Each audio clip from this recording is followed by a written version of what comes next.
तुमच्या शाळेत कोणती भाषा शिकवली जायची? मराठी, इंग्रजी, संस्कृत का उर्दू? पण आता शासन म्हणतं की 1ली ते 5वी पर्यंत हिंदी शिकायलाच हवी. हो, बरोबर ऐकलं. आता हिंदी भाषा 3ऱ्या क्रमांकावर अनिवार्य केली गेली आणि त्यावरून राज्यात पुन्हा एकदा पेटली आहे जुन्या वादाची ठिणगी हिंदी भाषेमुळे. शालेय शिक्षण विभागानं नुकताच आदेश दिलाय की 1ली ते 5वी पर्यंत हिंदी विषय अनिवार्य 3री भाषा म्हणून शिकवावाच लागेल. साध्या भाषेत सांगायचं झालं तर मराठी माध्यमांच्या विद्यार्थ्यांना इंग्रजीसोबत आता हिंदी शिकायचं आहे आणि इंग्रजी माध्यमांच्या विद्यार्थ्यांना देखील मराठीसोबत आता हिंदी पण शिकायचं आहे. म्हणजे हिंदी सगळ्यांच्याच गळ्यात. शिक्षणाचा निर्णय आता फक्त शैक्षणिक नाही, राजकीय आणि भावनिक झालाय. मनसेचे नेते साठं म्हणतात की गुजरातच्या मराठी सक्ती नाही, गुजरातमध्ये मराठी सक्ती नाही आहे, मग महाराष्ट्रात हिंदी सक्ती काय? पुढे ते हेही म्हणाले की हिंदी भाषा कोणाच्या विरोधात नाही, पण ती सक्तीनं शिकवणं म्हणजे महाराष्ट्राच्या मातृभाषेला दुय्यम स्थान देण्यासारखं. तसेच काँग्रेसचे आमदार सुरेश शेळके सुद्धा आक्रमक होते. महाराष्ट्रात आधीपासूनच मराठी माध्यमांवर इंग्रजीचं अतिक्रमण आहे. आता हिंदी सुद्धा जर लादली जात असेल तर मातृभाषेचा वापरच कमी होईल असं ते म्हणालेत. आता राज्य सरकारनं आदेश जारी केला, पण आता काँग्रेस, मनसे यांच्यासह शिक्षक संघटना देखील याच्या विरोधात उभ्या आहेत. शिक्षण हा राज्यांचा विषय, मग अचानक असा आदेश का, असा सवाल विचारला जातोय. आता शिंदे सध्या केंद्राशी जवळीक साधण्याचा प्रयत्न करतायत.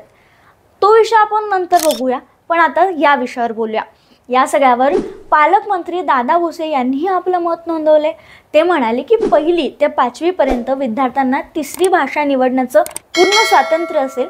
ते आपल्या इच्छेनुसार कोणतीही 3री भाषा शिकू शकतात.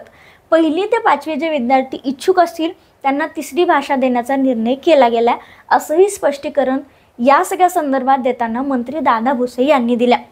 आता याबाबत पालक आणि शिक्षकांचं मत काय आहे? तर पालक म्हणतात मुलांवर आधीच अभ्यासाचा ताण आहे, आता एक भाषा वाढवली तर गोंधळ होणारच. शिक्षक काय म्हणतात? तर मराठी आणि इंग्रजी दोन्ही शिकवणं जड जाते, आता हिंदी देखील शिकवायला लागणार, त्यासाठी योग्य प्रशिक्षित शिक्षक हे आपल्याकडे नाही आहेत, मग करायचं कसं? आता मुद्दा काय आहे? तर हिंदी ही राष्ट्रभाषा नाही, हे सर्वोच्च न्यायालयानं आधीच स्पष्ट केले. भारतामध्ये कोणतीही भाषा राष्ट्रभाषा नाही आहे, तर राजभाषा म्हणजे हिंदी आणि इंग्रजी दोन्ही आहेत.